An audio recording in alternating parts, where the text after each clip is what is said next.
warahmatullahi wabarakatuh. Sebelumnya perkenalkan, nama saya Muhammad Taslim selaku moderator dan juga teman saya selaku pemateri yaitu Herani Paribita Lusadi dan Nadia Nur Amelia. Pada kesempatan kali ini kami akan mempresentasikan materi kami mengenai interaksi obat golongan hiperlipidemia. Adapun pokok pembahasan kami pada hari ini yaitu definisi dari hiperlipidemia, klasifikasi golongan obat, interaksi obat dan juga penutup.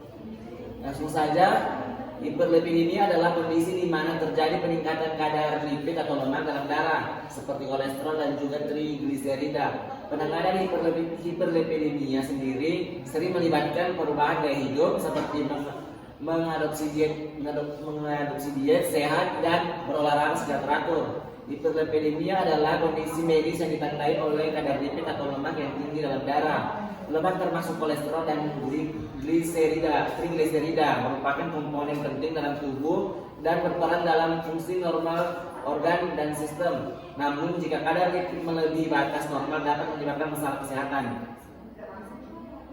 Adapun klasifikasinya itu terbagi menjadi 3. Yang pertama itu primer, yang dimana hiperlipidemia primer terjadi karena faktor genetik atau patogenetik bersamaan dengan faktor lingkungan. Kemudian klasifikasi kedua yaitu sekunder.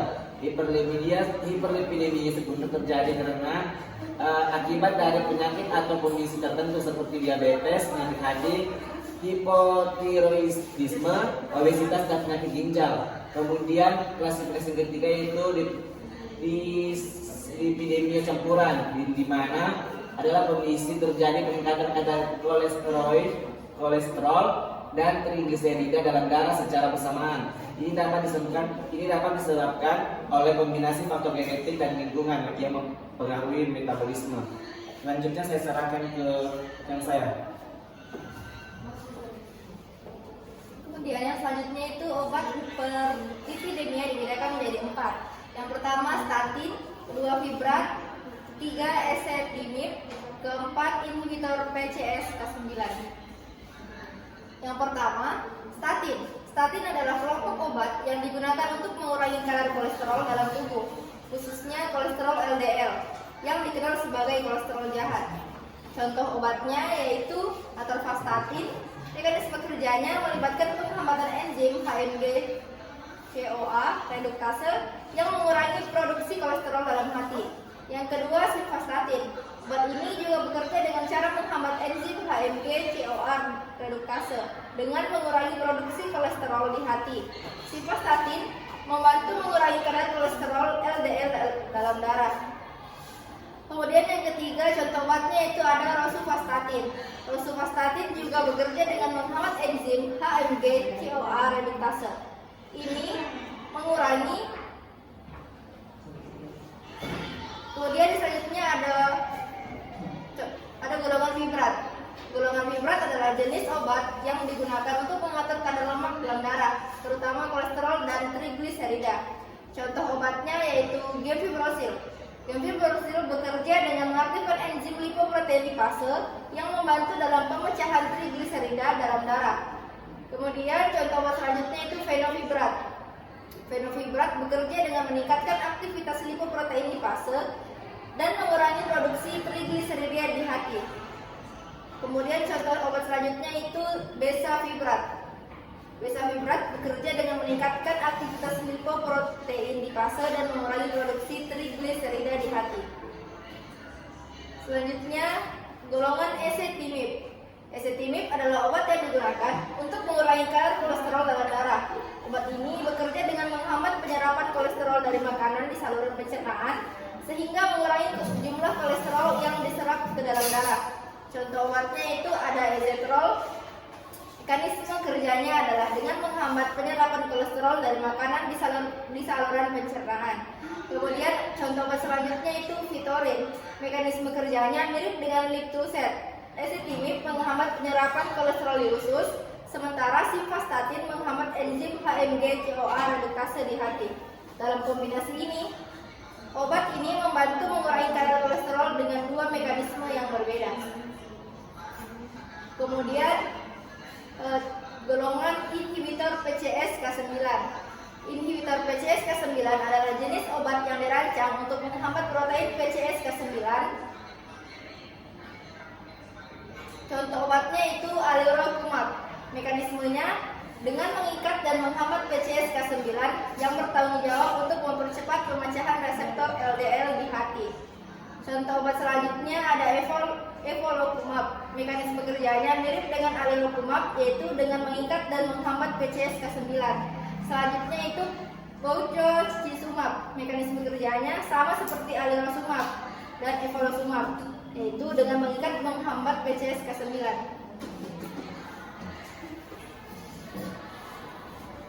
Selanjutnya interaksi obat statin. Yang pertama yaitu simvastatin berinteraksi dengan ibuprofen, yaitu signifikannya yaitu mayor. Jenis interaksinya yaitu farmakokinetik. Kemudian ada pun mekanisme interaksinya yaitu ketika Anda mengonsumsi ibuprofen bersamaan dengan simvastatin, ibuprofen dapat menghambat enzim CYP3A4 yang mengurangi kemampuan hati untuk mencegah simvastatin secara efisien. Akibatnya kadar simvastatin dalam darah dapat meningkat, sehingga meningkatkan resiko efek samping yang berhubungan dengan simvastatin, terutama efek samping pada otot. Kemudian monitoring dan evaluasi, yaitu kombinasi simvastatin dan ibuprofen harus digunakan dengan hati-hati. Jika kedua obat tersebut diresepkan bersama, dokter akan memantau Anda secara ketat untuk memeriksa adanya efek samping yang tidak diinginkan dan memutuskan apakah kombinasi tersebut sesuai untuk Anda atau jika ada alternatif lain yang lebih aman. Kemudian interaksi obat fibrat. Adapun contoh obat yang berinteraksi yaitu fenofibrat dengan dexamethasone, signifikannya yaitu moderat. Kemudian jenis interaksinya yaitu farmakokinetik. Adapun mekanisme interaksi yaitu interaksi antara fenofibrat dan warfarin. Dapat terjadi karena fenofibrat dapat mempengaruhi kadar warfarin dalam tubuh. Fenofibrat merupakan obat yang digunakan untuk mengurangi kadar trigliserida dan meningkatkan kadar kolesterol baik atau HDL dalam darah. Sementara warfarin adalah obat antikoagulan yang digunakan untuk mencegah pembekuan darah. Adapun monitoring dan evaluasinya yaitu interaksi antara fenofibrat dan warfarin dapat mempengaruhi dosis warfarin yang diperlukan dan memerlukan pemantauan yang cermat terhadap waktu penggumpalan darah atau INR dan dosis warfarin. Baik, selanjutnya yaitu interaksi obat ezetimibe. Yang pertama yaitu ezetrol berinteraksi dengan siklosporin. Jenis interaksi farmakokinetik. Mekanisme interaksi ezetrol bekerja dengan menghambat transporter protein yang disebut Niemann Pick C1 LEG1 NPC 1L1 di usus. Transporter ini bertanggung jawab untuk menyerap kolesterol dari makanan ke dalam sel usus.